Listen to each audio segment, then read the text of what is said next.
Welcome everyone to Ce-2, Charlottesville Entrepreneurs and Espresso.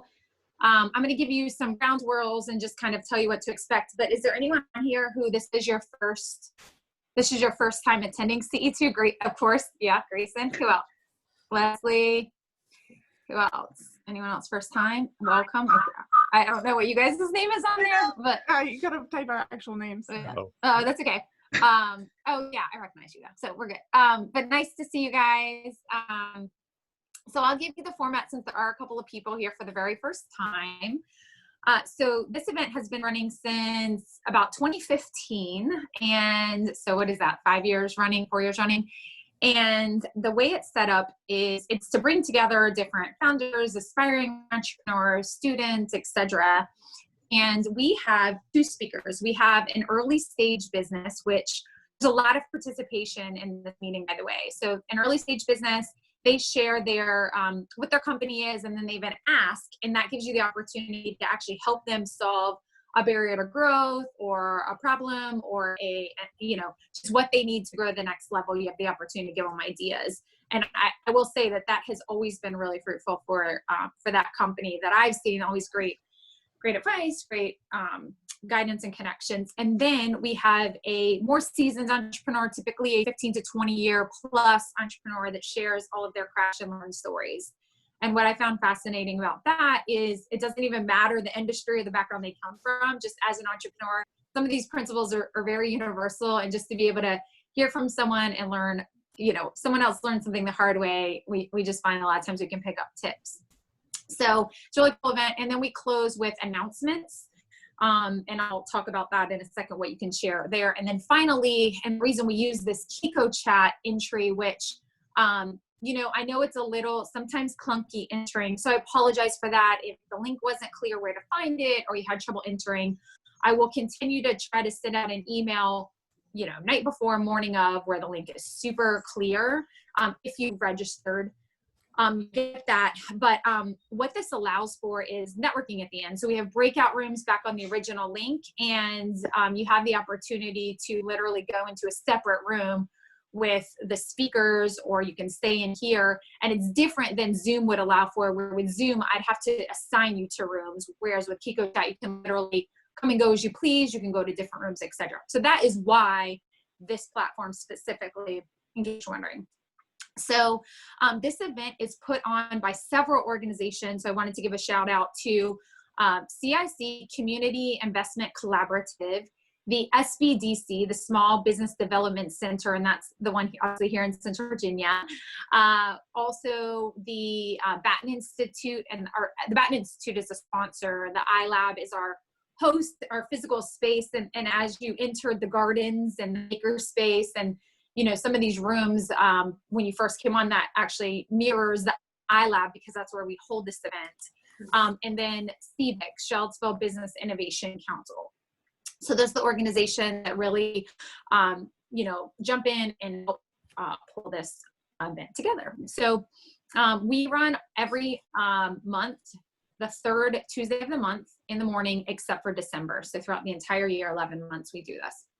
We only missed 1 month for COVID. That was March. It was a little crazy when everything was happening, so we had to cancel that month, but we quickly pivoted to here. So anyways, I wanted to thank you all and spread the word as well. You can put it's recurring on your calendar, or you can make it recurring on your calendar so you don't forget. And we'd love to see you in the future. And then I'll at some point on here throw my email in here as well. Should you ever need to get in touch with me, you can obviously do that. So to go ahead and start off, I wanted to introduce our early stage speaker. So our startup, if you will. And I wanted to introduce Grayson Hoffman, and just a little bit about Grayson. And by the way, I forgot, sorry, a couple logistics. When I get to that, the hand raising feature is what we'll use at the end. So maybe I'll remind you of that. And then when I see your hand raised, I'll call on you and you can unmute and share at your time. And then also, I can't remember the other thing I was gonna say.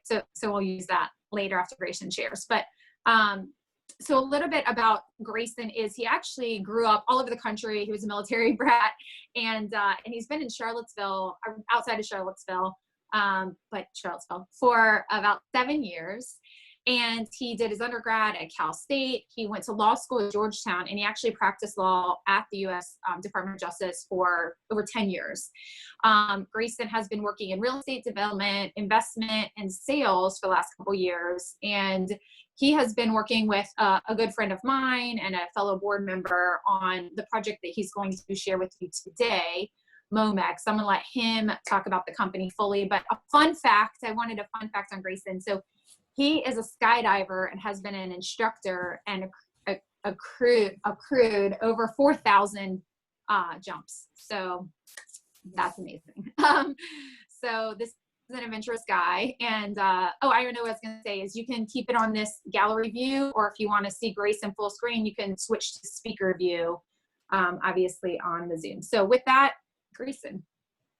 Don't go to the big view. I have a big, shiny, bald head. You'll need sunglasses. But Hope, thank you for the introduction. Good morning, everybody. And for anyone who does want to learn how to jump out of a perfectly good airplane, I'll be having my own breakout session after the next speaker, after Jerry goes. But no, come on, let's do it. But seriously, thank you very much for having me this morning. It's an honor to be here. I appreciate everyone's time. I appreciate the invitation. I know we don't have a lot of time, so I'm just going to dive in. I'm going to try to do this in 5 minutes or less. I am the founder of a brand new company called Momex. And the problem that Momex is designed to solve, I truly stumbled into the business idea a few years ago. The idea actually grew from a problem that I was personally facing for a few years over and over again. I had a job when I was practicing law, excuse me, where I had a 3-hour daily commute to work. And I did that for years. It got very old. As you can imagine, when you're doing almost 1,000 miles a week, you find yourself in car garages all the time. I was getting oil changes, brake work, fluids, you name it, all the time. I was spending inordinate amounts of time. I was wasting inordinate amount of my professional time sitting in car garages. If you have a car, you know the drill. Car service is always a pain. It's never easy. The problem for me was exacerbated because I was doing so many miles. So as I was sitting in the car garage one day waiting for my car to be serviced, I began to think, there's got to be a better way to do this. There has to be a better way than sitting here, wasting my time, waiting for a mechanic to get to my car and then work on my car and then return my car. And I began to think, in the days of Uber, we've got on-demand transportation. We've got on-demand dog walkers. We've got on-demand grocery delivery. Why on earth am I sitting here at the car garage? Why do I have to go to the mechanics and waste my time? Why can't car mechanics come to me? Why can't they come to my house while I'm doing what I want to do? Why can't they come to my office while I'm working? And with that, the idea, my idea for Momex was born. Simply put, Momex is an app that creates a two-sided marketplace for car owners who need their cars worked on, and for mobile mechanics who can go do the work at someone's home or office. Different way to think about it, Momex is simply a matchmaking service, very similar to the way that Uber is a matchmaking service. Uber matches riders with drivers, while Momex, we match folks who own their cars and need work with mobile mechanics who will come to them at their home or their office. It's a matchmaking service for mobile car repair. A little tidbit, before we built the app, we did conduct some market research, and we found this very interesting. As part of the market research, we did some surveys.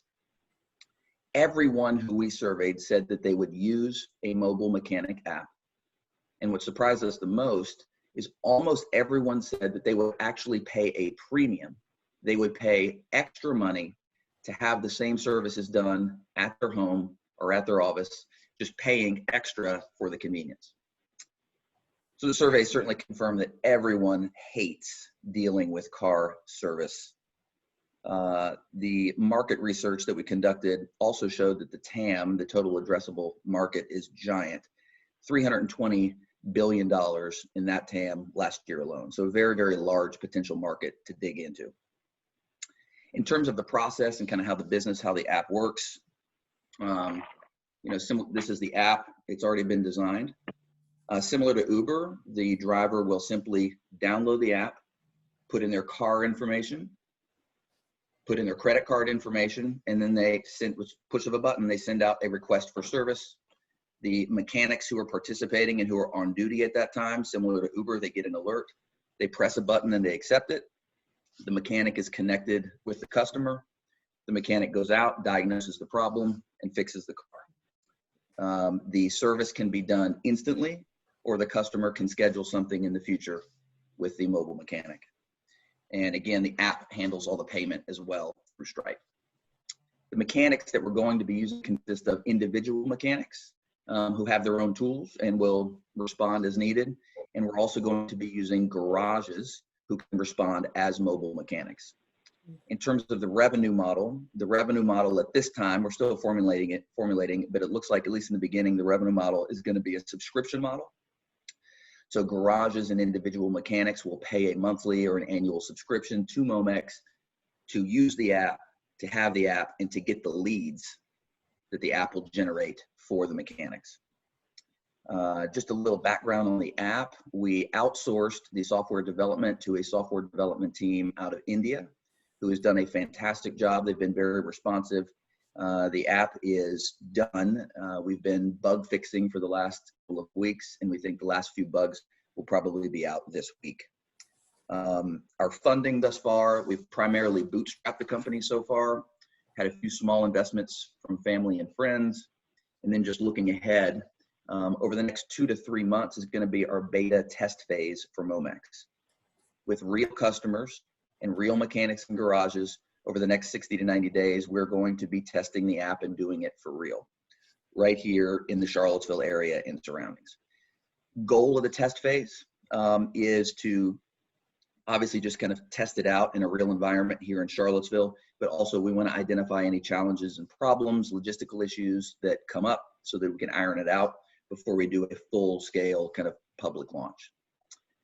During the test phase, we will not be charging garages and mechanics to use it.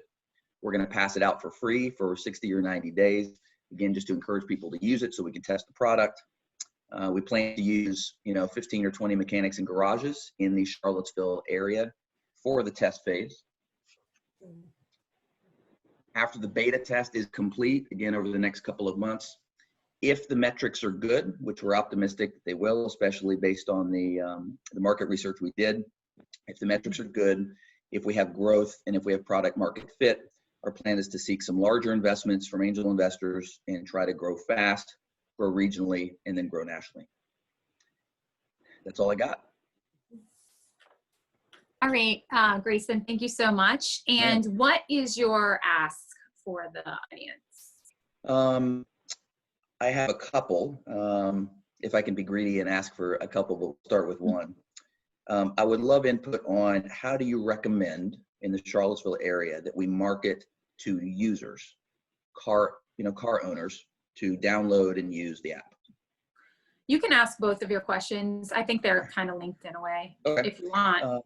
Yes, ma'am. And the other one would be similarly, how can we market to and recruit individual mechanics and garages, to participate in the test phase?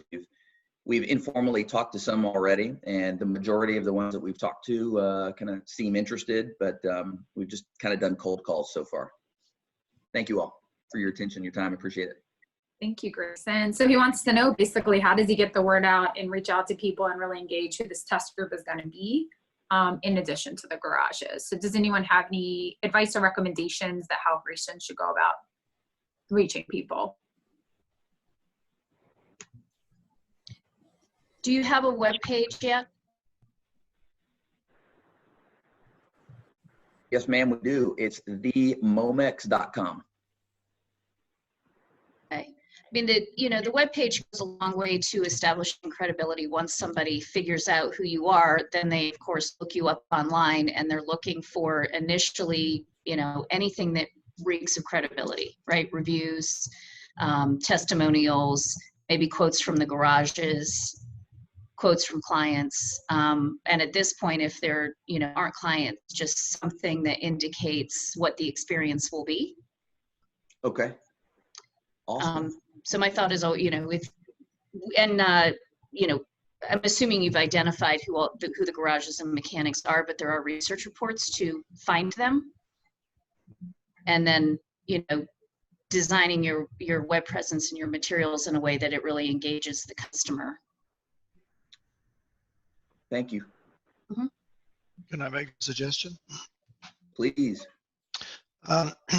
Seems there's quite a few automotive service associations and maintenance repair associations, and of course there's AAA. And I imagine that maybe not initially because you're going to focus on the local market, but I imagine some kind of partnership with those organizations might be worth investigating as you get a little bit bigger. As far as the local market's concerned, I'm afraid you're just going to have to go and knock on doors and smile a lot. Right, right. And you've got to get out there and do it. You know, the thing about these sort of double-sided service things where you're providing a service and you're attracting customers is both ends of that require a lot of promotion and actual, you know, salesmanship. So there's no way around that. I think it's a great idea, by the way. I think it's fabulous. Thank you so much. But I you know, you're going to have to put some shoe leather on the ground there and see these guys. We can do that. Thank you, Mr. Bennett. Yeah, if you look up car mechanic associations, which is what I did on your Google, you'll see a whole bunch of them there. Thank you so much. All right, you're welcome. Grayson, have you put it on the participating garages to date to do anything other than to participate in a sort of passive, or, hey, we'll put you in the app? And I mean, have any of them indicated any interest in talking about this or spreading the word out at their end? Or is it just, hey, we want to try this, do a beta test, and we'd like you to be involved? We're not even quite there yet. We're just putting our toe in the water and just now starting to make contact with garages and mechanics. So I think your idea is interesting. So if I'm hearing you right, you're suggesting not only seeking participation, but asking them to help promote it? Yeah, essentially, or in some, because I do think this is going to be an issue in terms of adoption or participation, is how do they perceive the value of what they're taking on coming to you versus all the time and effort, money, marketing that they've done to promote people coming to their site. I like the idea conceptually. And we got a lot more questions, I'm sure, than we can cover today. But that's one here on the front end, just in terms of getting you going with people participating. Great. Thank you, Alex.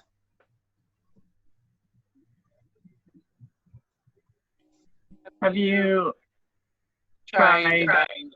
Okay. Ooh, sorry. Sorry, I had hope. I'll be back.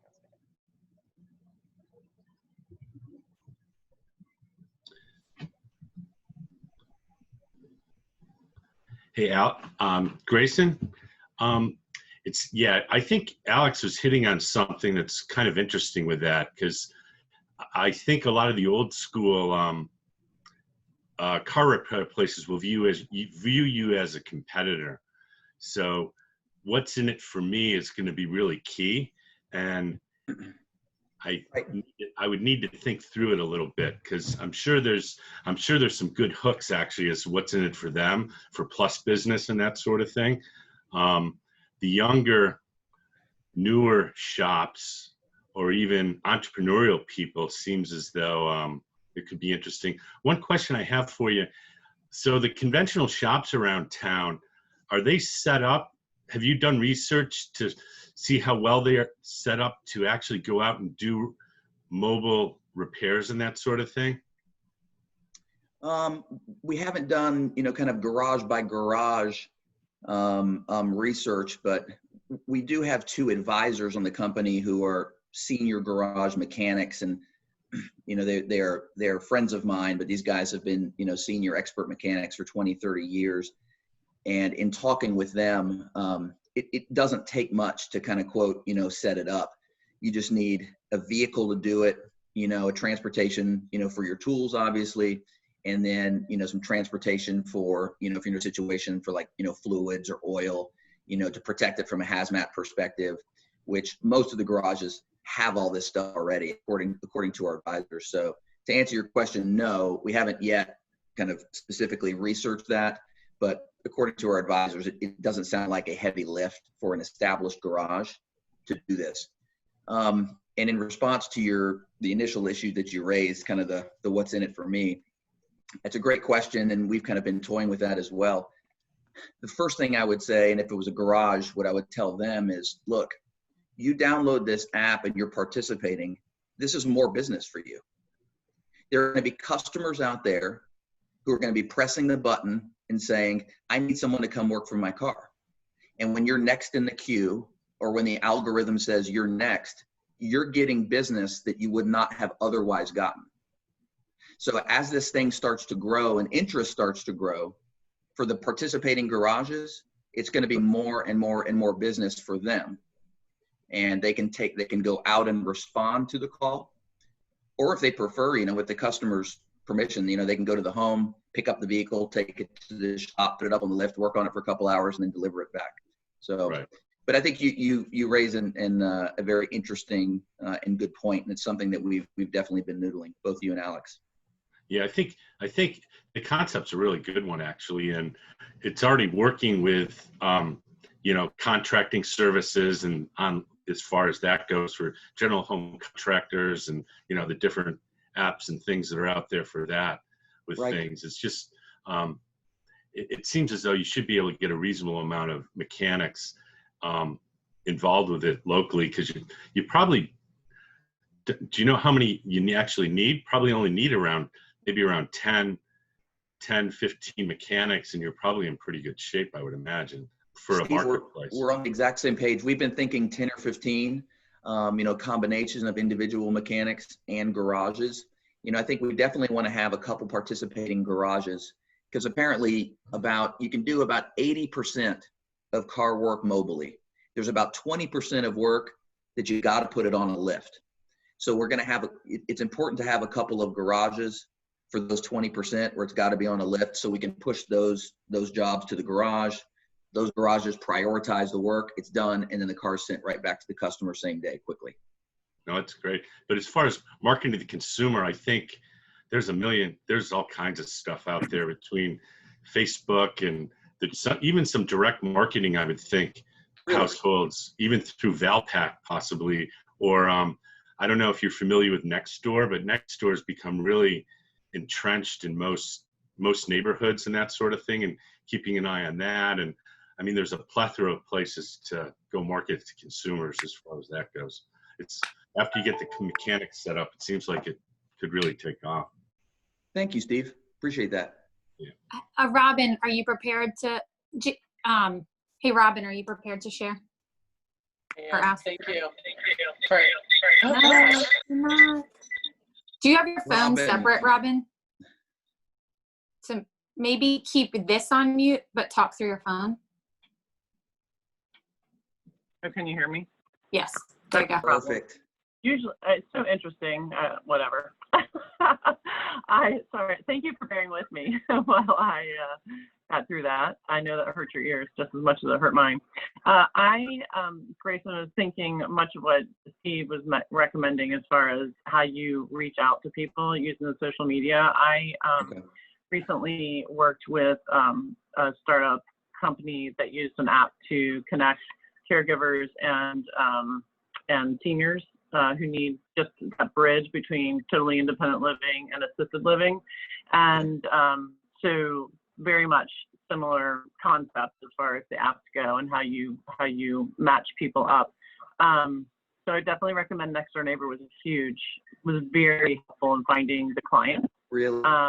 And yeah, Facebook also, but it was definitely Next Door Neighbor, and also word of mouth, right? Once you start talking to people, they start talking to people. And, you know, the other area, and I think it was Gordon who recommended if you can find a local, I mean, he was using the national, but if you can find the groups, the associations of the car mechanics and garages, we got some, I was appreciating what you were saying about, or maybe it was Steve talking about having that association with the different garages, because it becomes a referral basis. Like if they're super busy, which I don't know, given current circumstances, how busy they are, but for us with the senior living and companion care companies, we definitely became that gap that filled in for them when they used it. So it was a nice, we had a nice relationship with, we were no longer competitors, we were complementary services to them. So if you can find some relationships like that and develop it, it makes a big difference. And then the other question I had was, well, we can talk a little bit more offline too, because I have a few other thoughts that might be more specific to what you're dealing with than everybody wants to acknowledge. Thank you, Robin. I'd love to hear them. So thank you so much, Robin. So here's what we're going to do now, just in the interest of time, is Grayson, do you mind putting your contact information in the chat? Sure. And then after, in about an hour, we're going to go to a breakout room. Robin, so you can join him there as well, or you guys can get in contact later, or anyone else who has some ideas for Grayson, either throw it in the chat. He's going to download the chat at the end, so you can give him more advice now on the chat, and or you can meet him in the breakout afterwards. So, or contact him. So lots of more options. But thank you so much, Grayson, for sharing about your company, Momex. And you can throw your website on there too, Grayson, if it's not. I will. Thank you for having me, Hope. And thank you everyone for your time and the input. I really appreciate it. It's helpful. Absolutely. All right, so now we are going to shift to our Crash and Learn speaker. A little bit about Jerry Bias is so he went to UVA, he's a UVA grad, and got his degree in international relations. And then he went and became a trader on, there he goes with his UVA hat there, went and became a trader on Wall Street. He actually created a trading desk in the boutique distressed investing hedge fund market. So had a lot of experience in that space. He's also been a past board member of UVMCO right here in Charlottesville, as well as he was the founder back in 2002 of Wisdom Oak Winery. He and his wife ran that winery until 2018 when they sold it. And he relocated, I don't know if it was at that time or before that, but he is actually coming to us from Charleston, South Carolina. So a beautiful city. We're a little jealous, but we love Charlottesville too. He still works in the financial industry. He's a chairman of an investment bank, still involved in other startups. He's actually raising his kids to be entrepreneurs. Every time we've talked on the phone, which is several times, he's, doing some business with his son and just raising up entrepreneurs. So I have a lot of respect for that. Fun fact about him is he was a tuba player in the pep band and orchestra. And we're just really excited to have you share your Crash and Learn stories, Jerry. So you have the floor. Oh, and your sound is, we don't hear sound. He and I were just texting about this, but we can't hear you. Sick. There you go. Can you hear me now? Yep, we can. All right. Well, thank you for having this. I think it's awesome for entrepreneurs and business folks and investors. And I wouldn't be myself if I hadn't introduced you to my newest brand, since it's coffee. And I don't know if you can see this, but this is my son's business. We do love coffee. Yeah. Port Royal. And he's right here. I just want to introduce, that's Sam Bias. He's my oldest son and firstborn. Hi, Sam. So he's 28. And I mention this because as you go through your journey of being an entrepreneur, the ups and downs and all around, my son has seen it firsthand. So sometimes corporate is good to keep the lights on and keep your health insurance paid by somebody else. And one of the things that I always tell people, you don't always have to make the biggest leap of faith until you're absolutely sure and you can do two things at once. People talk about how there's not enough time in the day. And then I ask them, well, when do you get up in the morning? And I found that as you work and maybe you have a job that gives you some sort of stability, and frankly, my stability was a hedge fund. So that should tell you a little bit more about me in terms of taking risk. But you have to think about, if there's 20 hours in a day or 24 hours in a day, how much of that time am I going to actually give myself for what I want to do? And frankly, I got to a point where I was working for various other people that I said, well, I'm giving them 70-30, if not 80-20. And then you have to really think, can you make the shift, still give them the level of quality that keeps you at your job and successful, and then shift it so that you're giving yourself 60 and giving them 40, so that you can achieve the things in entrepreneurship that you really want to achieve. So time for me over the course of the last, I guess, I don't know, I'm 52, so 30 plus years of working has been tantamount. So, and hopefully as I'm talking, 20 minutes is always daunting. So people, I'm always happy to have people jump in and have a discussion, but I've started and owned a number of businesses in different sort of arenas. And the one thing that I've always called constant is the people. Every time in investments, when I have private equity investments, when we had the hedge fund, we started Virgin America, we started a lot of businesses. But the one thing was constant: when I get my doors blown off, it's not because of the numbers, it's because of the people. So for those of you that are investors out there, I look at people, character, willingness. Are they going to put forth the effort and passion? And one of the things I saw in Grayson, and in the very few minutes that we spoke, was character and patience and this balance. So kudos to him for creating something that I think is amazingly disruptive and also consistent. And I don't want to spend 4 hours sitting in a mechanic's place ever. I just don't. I don't have that type of time to do stuff like that. So congratulations to him on that. I hope everybody helps him. But as it relates to me, people thought I was crazy. I'm a kid from the inner city of Baltimore. I used to be an athlete, blah, blah, blah. Went to UVA. I lived on the lawn and had a great time at UVA. And then I went straight to Wall Street. My first job was real estate investment banking in 1990 is when I graduated. And if you know anything about that time, there was no real estate deals to do. You know, we were in the S&L crisis. We were trying to sell real estate to everybody. So I didn't have any deal toys until things flipped around and my boss decided to reintroduce securitization of real estate. And I ended up being the analyst on that team to do all the models. And we came out with the first REIT, which was Kimco at the time. Now, ironically, I was frankly the analyst that always got all the crappy stuff. But I was in my tenure as an entrepreneur and just a corporate person, I always felt like I never had to be the smartest. And when I played hoops, I was never the best athlete, but I was never going to be somebody that was going to get outworked.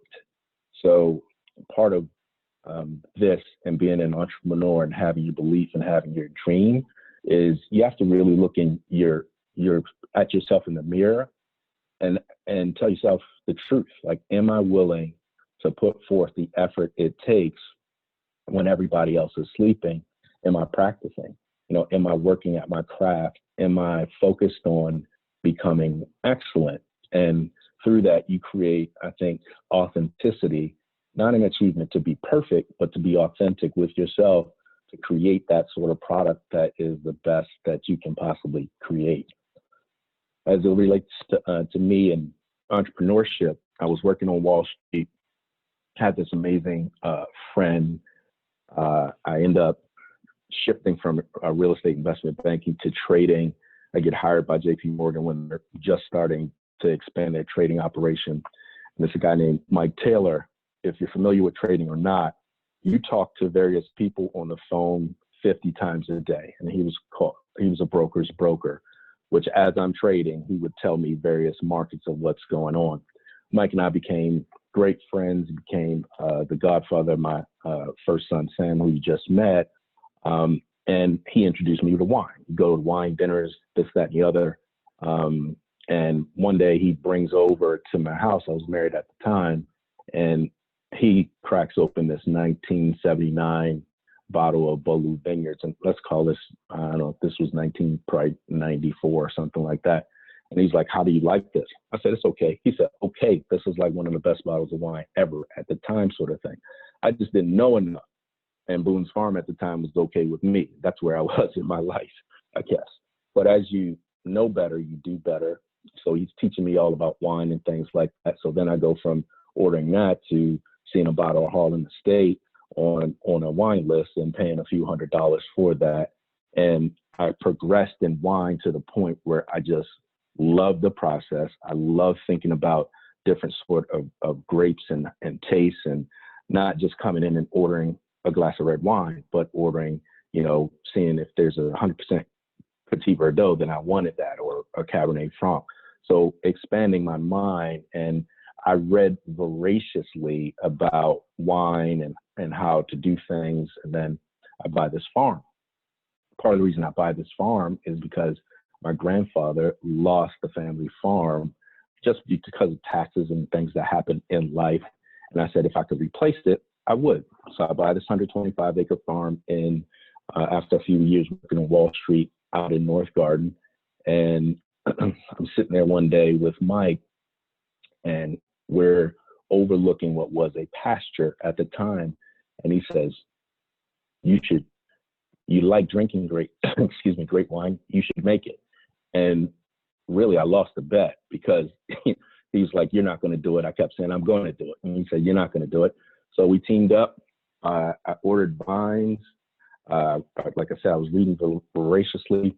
I get the vines somewhere around April of 2001. And I'm starting to put things in the ground. Mike's excited, blah, blah, blah. Then we have 9/11. So my friend passes away, and that was the impetus for me to finish the task, because we had a bet that I wasn't going to finish this task, or I wasn't going to actually do it. And when I tell you he was my best friend, he was my best friend at the time.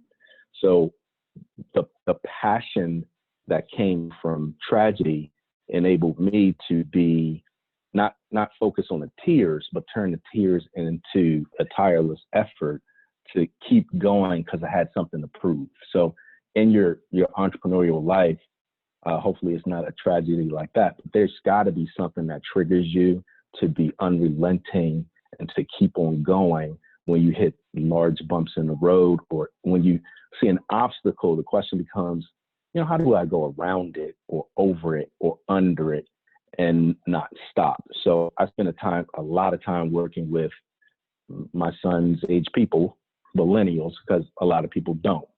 And the one fiber that they have that I found in my generation is different, is that they have a fiber of giving up.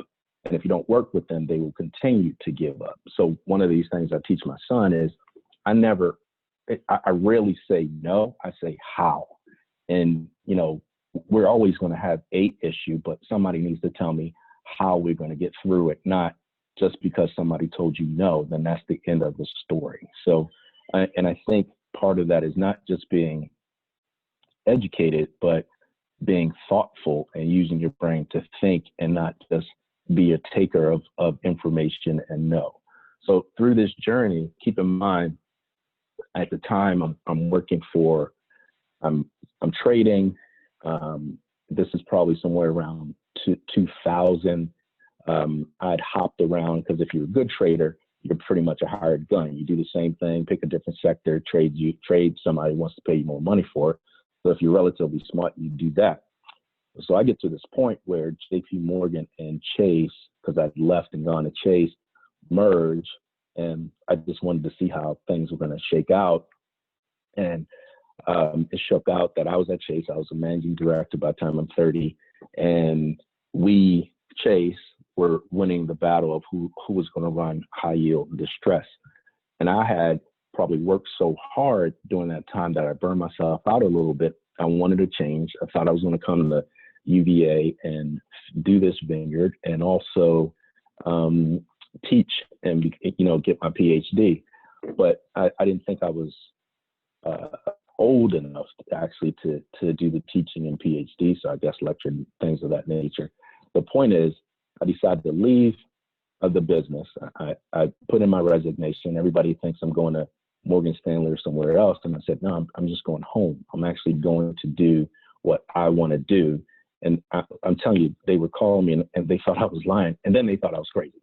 So they're like, look, this inner city kid from Baltimore who, you know, is now a trader. Well, you mean to tell me you're going to leave this job and start a vineyard?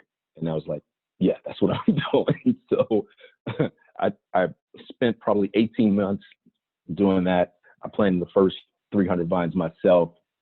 And then I hired an amazing person, a guy named Chris Hill, helped me out. And then Gabriella Rossa. I had everybody. Felicia Rogan helped me out and kept it real with me because that's what she does.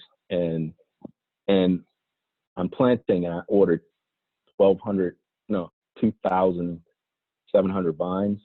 I plant 300 vines and figure out that took me a week. I got a problem because I can't move as fast as I thought I was going to. So I end up hiring a crew of people to help me out and do this thing. And then to make matters worse, I go and because I read something wrong or I chose not to read, I spray 7 on the first 300 vines I have, and they're Cabernet Sauvignon grapes. And I'll get back to that, why that was significant. But I guess the point I'm making is every time you run into something, you know, press on. And ultimately, once I made the decision that I needed some help, I wasn't going to do this full time, I get a call from one of my former business partners, and he says, listen, I'm at this large hedge fund called OXIF. I need somebody to trade high yield for me because they don't know what they're doing. Will you do it? So I came back to New York. I started doing that. I'm doing that and I'm running the vineyard at the same time. And I'm busy all the time, but one of the things, trading was what I love and the vineyard was my passion. So you just really have to manage your time and but manage your burnout as well. Sometimes you have to turn the light off and rejuvenate, but you know, there's no substitute for work.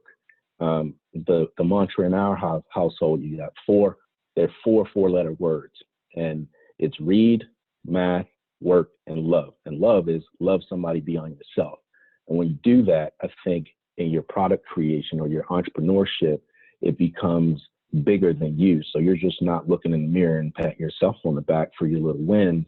You're looking at how does this help, you know, more than the generation that I'm in and the legacy that I want to build. And that's what I teach my children. That's how I try to live. And frankly, we don't have a lot of that because school systems don't take pillars like that. So being back on point, all through this journey, I had bumps and bruises. In the hedge fund world, we decided in 2004 that we're better off without Dan Ock and Tiff. We decided to start our own hedge fund called Cyrus Capital. Dan Ock allowed us to take our investment personnel, but not our back office personnel, which was operations. And we're, you know, geniuses, so that we think this is the best thing in the world. That was the most evil trick anybody could do, because if you know anything about a business or the financial business, you need people that can put your trades through the pipes.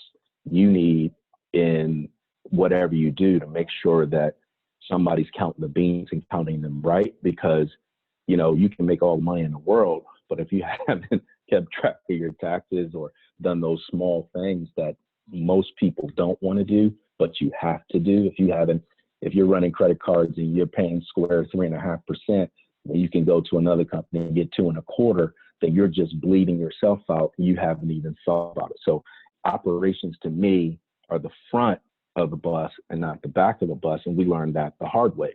So now I'm up at 2:30 in the morning because the trades that we put in, I now have to make sure I do cash reconciliation and all the things I had no idea I had to do. And then to top that off, within the first 2 months of us trading, all of our analysts wanted to do everything. So we're trading across the capital structure, from trade claims to bank debt to foreign currency. And I'm not a good foreign currency trader. And one of my analysts in London asked me to put through a trade to hedge a position, and I make a huge mistake. Thankfully, the mistake ended up moving in a direction that made us money, but had it not made us money, our hedge fund would have been shut down. So I go through a better part of 2 weeks, and my senior partner, I'm number 2 in the company, he is on me every day about what could have happened. I'm going through a divorce at the time, and I hear that in Charlottesville, Virginia, or North Garden, where the winery still is, that we've had the worst drought in 40 years. So in your entrepreneurial steps, you expect to have or achieve mental toughness and intestinal fortitude. And more than that, believe in something higher than yourself. For me, it's just my faith, but it is not something that I wouldn't go to church or read the Bible or believe in God so they take the wheel.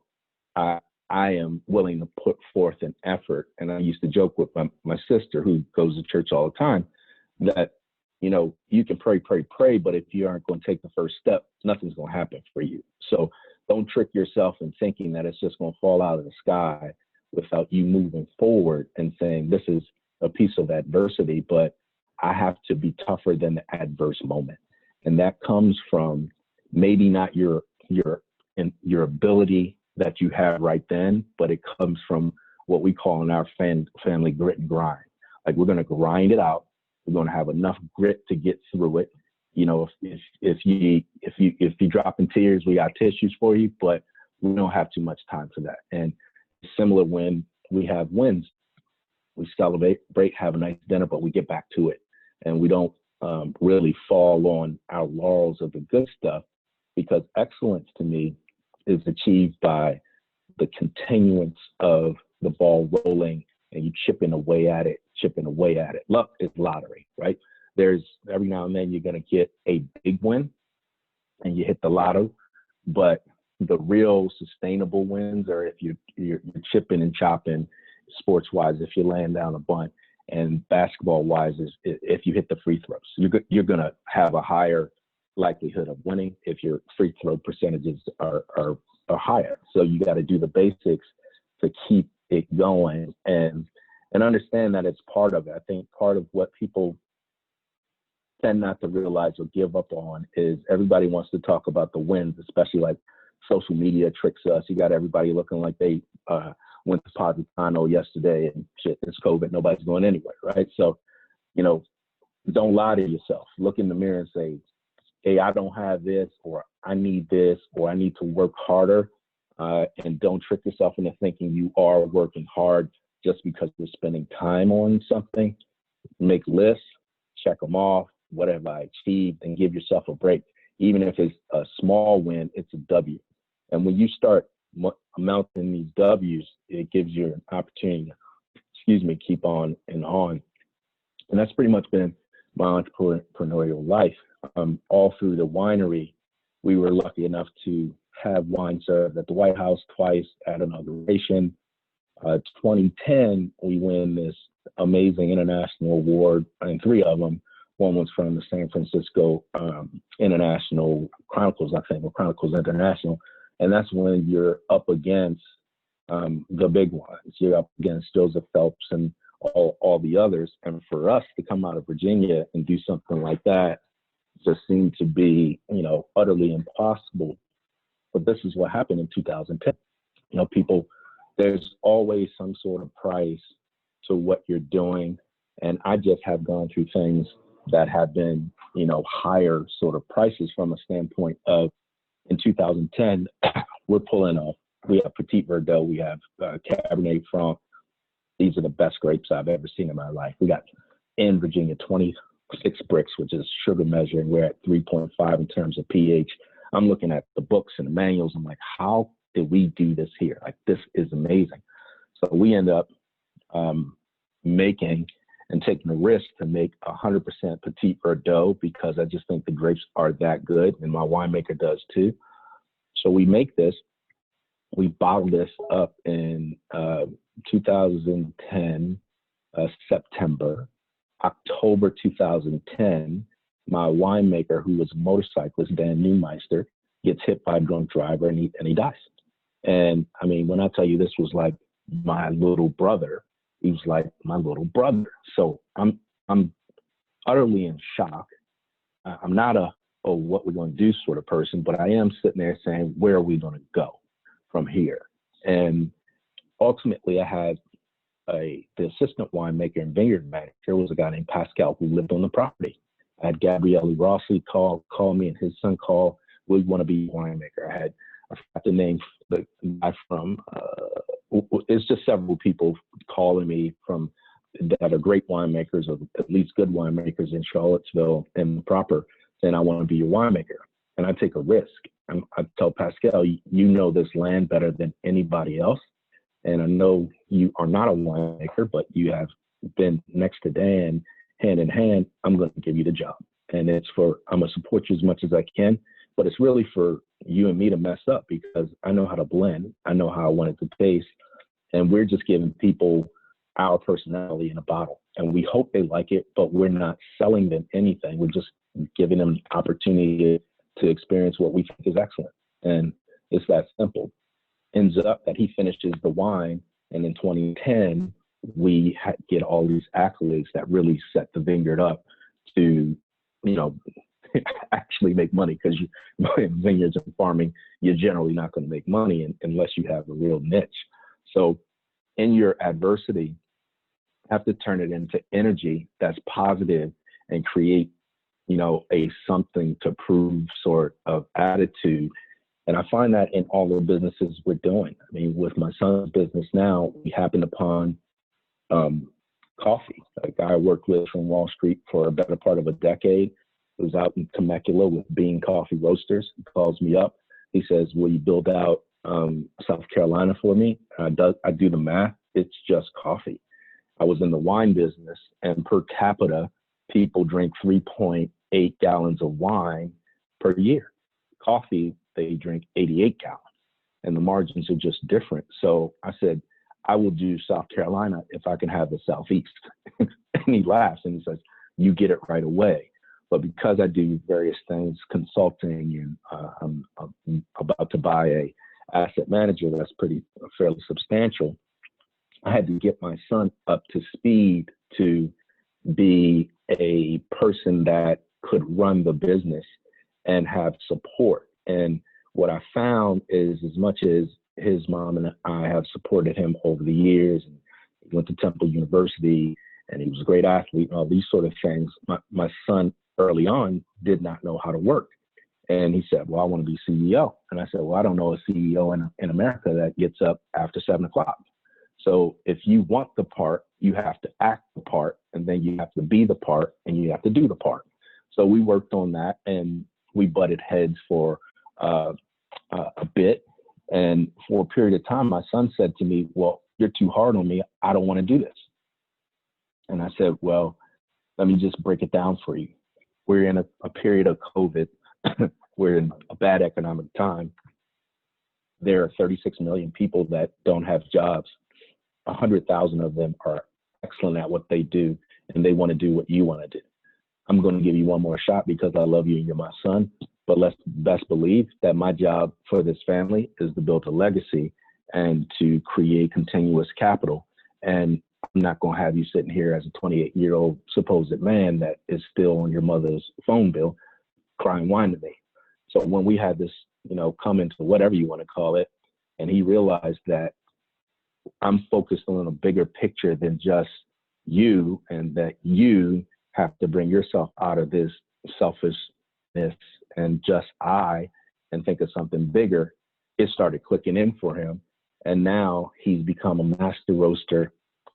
He's on the verge of being a boat captain, on all these things. And I don't have to ask my son to do things, because now it's triggered, and he asked me, Dad, can we have a meeting 7:30 every morning? I was like, oh, really? Yeah, no question. I'm already up. So let's do this. And so bumps in the road are part of the road. You rarely see too many roads for too long that don't have potholes. Sometimes you can't go around it. Doesn't mean you're going to pull over and stop. So get support from people that really root for you, because when you're having success, you may think people are cheering you on, but they're really not. And keep your group of people that root for you and that you can ask, like you can be authentic with them and say, listen, this is not going right. I mean, resumes are one thing. The reality of how you got there is a whole different thing. And you have to have some people in your life that you could call up and say, today sucks. I need a W, or I need you to just listen. Am I thinking about this all the wrong way? And they're going to give you it real and not give you some fluff and tell you you're perfect and it'll be okay. No, the way you're doing it, it's not going to be okay. Have you thought about it like this? Are you in your own bag of thinking about you're the genius and here, or are you listening and giving people what they want and not just what you think they should have? So I don't know how much time I've been. I didn't think I could speak for 20, but my son's looking at me. He's like, Dad. That was awesome, Jerry. I know that everyone, I've gotten like private notes of people that really have already gotten a lot out of your story and the things you've learned, and really, I would say the principles that are underlying all of that that have guided you. I would love to open it up if you feel ready for Q&A. I'm sure there's some questions in here. Oh, absolutely. Sure. So, but thank you very, very much. That was awesome. What a great story. And a diverse one, just industry-wise, kind of lots of different places. But does anyone have any questions for Jerry?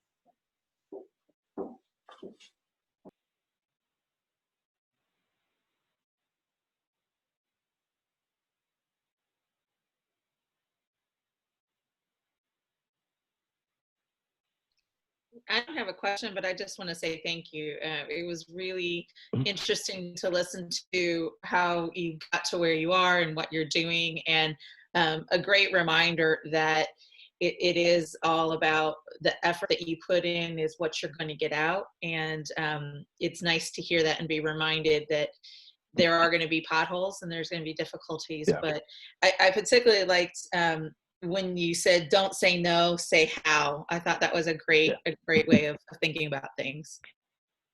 Thank you. You know, that goes a long way for me. And I'll tell you, so being African American and a male, to have done some of these things and been, I'm an anomaly. I'm from, the inner city of Baltimore, a rough part of town.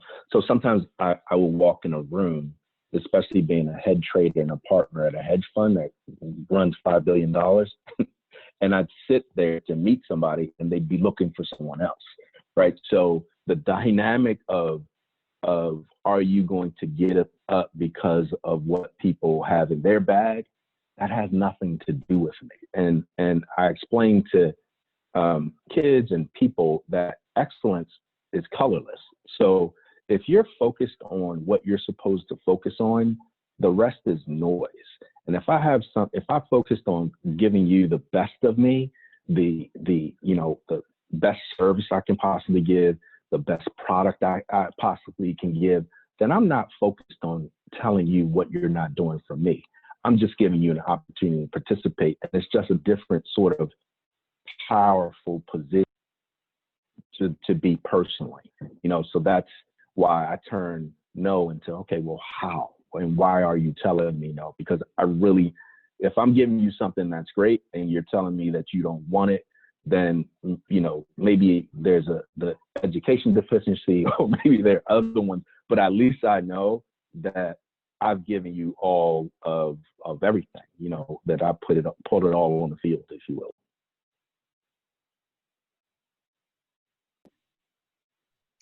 Jerry, what? Oh, no, I'll let somebody else. Go ahead. You.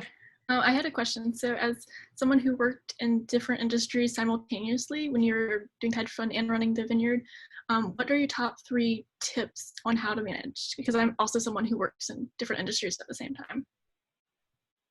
So the most important part of my day is in the morning, and I have because I used to trade York, or because it's just my DNA, my mother gets up early, I probably naturally get up by 5:30 in the morning. So between 5:30 and 7, nobody bothers me. So I get so much done and send out emails for my night job, if you will. And then it gives me time to focus on my real job, on my day job, besides the hobby that I thought was going to be, you know, something big. So the big aspect for me is time management. The other aspect is expecting for something to go wrong and you to have to solve a problem. So I call that awareness and paying attention. And then the other aspect is ask yourself, are you really doing what you want to do on your entrepreneurial end? Are you just doing something that you think is going to make you money? If you just do something because you think it's going to make you money, you're not going to make any money, in my opinion, because you won't put forth, the vision won't come to you of how you achieve excellence, and you're just thinking and donking and figuring out how to hustle somebody into something they probably don't want. So those probably would be the main three pillars that I'd think about. Thank you. Jerry, I have a question. How did you find yourself going to Charleston? Awesome question. I invested, funny enough, there is a guy that was my mentor at UVA, Dr. Martin, Marcus Martin Sr., and his son, Marcus Jr., had a minority-owned investment bank that he was developing, and that wouldn't have been exciting to me had it not been for the fact that it was in emerging markets. So emerging markets to me was like high yield and distress, and that's how I'm built. I've been a high yield distress trader for the better part of 20 some years. And so I saw margin, I saw growth, I saw a unique product. And then we start this thing, I'm the chair of the board, and then they're sending me numbers and they're just bleeding cash like nobody's business. I'm like, listen, I wrote you a check, but this isn't a fraternity, so I got to come down. And I kept coming down. And then I liked Charleston. So I said, I'm going to move to Charleston, stay here for X amount of months, and then, come back in Charlottesville. And then I get down there. And the reality is the market indicator of volatility, the VIX, stayed at 9. And to put it in perspective, it's at like 32 or something now. And it was off the charts in March.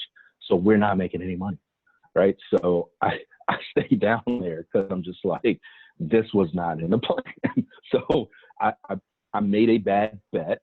I thought, look, I'm going to sit out at the vineyard. I wrote a check. It's going to be great. I'm going to make 7 times my money. No, it wasn't close. So I came down. We shifted.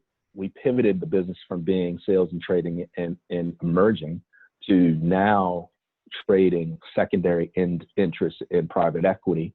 And then we pivoted and brought in a banker that could really create some research to get us on some of these deals and allow people that need a investment bank to come to us in order to get their deals done.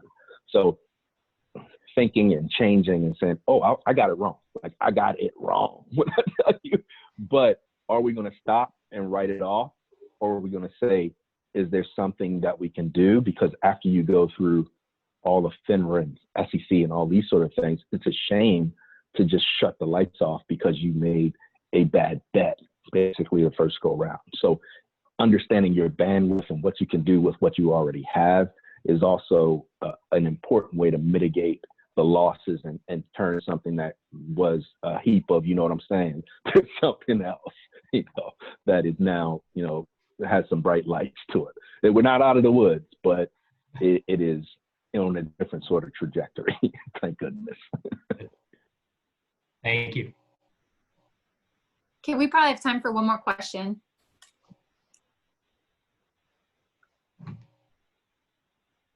Anyone else have any? And Jerry, maybe you've already said this, but what's next for you? What's your vision? I know you want to build a legacy, but what do you see in the future? I just see that for me, it's no such thing as retiring. And in these are times to me that are similar to when the Carnegie or Rockefellers were made, because they found ways in extremely difficult times to make something out of nothing. And what they made were big things. So paying attention, doing things like Grayson is doing. We created a private security business because, listen, with 36 million people out of jobs, 25% of them eventually will be bad actors and desperate. And when people are going around for whatever the issue is and they think it's okay to throw, you know, a trash can in, you know, somebody's restaurant window, and that's not okay. So by definition, I listen and I pay attention to what's going on. And me in particular, and my family and I, we decided to create businesses that, we can find the expert. So not only in my security business do we have somebody that is a security person, this person teaches the classes, which is called SLED. He's a SLED trainer. So I have 2 SLED trainers, and then I have 2 military and former policemen. So we're going to be the best at what we do at a high level, because I also have the good fortune of having a great friend who's a senator, and he didn't have any private protection. I'm just like, you can't go out there in South Carolina talking about reparations and not have a private. You got to have some security. So that's kind of how it started. We started a cleaning business. You know, with COVID, everybody needs to have things that are clean and consistently. And this young lady wanted to do this, and we helped her launch her business. We live in South Carolina. Sam had a friend that hand sews swimsuits. They cost $10 to make, and we have a list of people that want to pay $300 for them. She can't make them fast enough. So part of this is pay attention. Is it something that fits what we can make great? And if so, how much does it cost us? And I'd rather have 20% of something than 100% of nothing. And we are always on the end of helping people grow and not taking a huge percentage of their business, because when they win, we win. And we're always willing to sell it back to somebody. So in these environments, you know, when you find something, stay on it. I turn off the news sometimes because it's depressing. And, you know, I'll have financial news on, but I don't watch CNN. I get newspapers and I just read, and you'll find gems, and then just, you know, follow your gut, and then utilize the tools that you've gotten to make those things happen.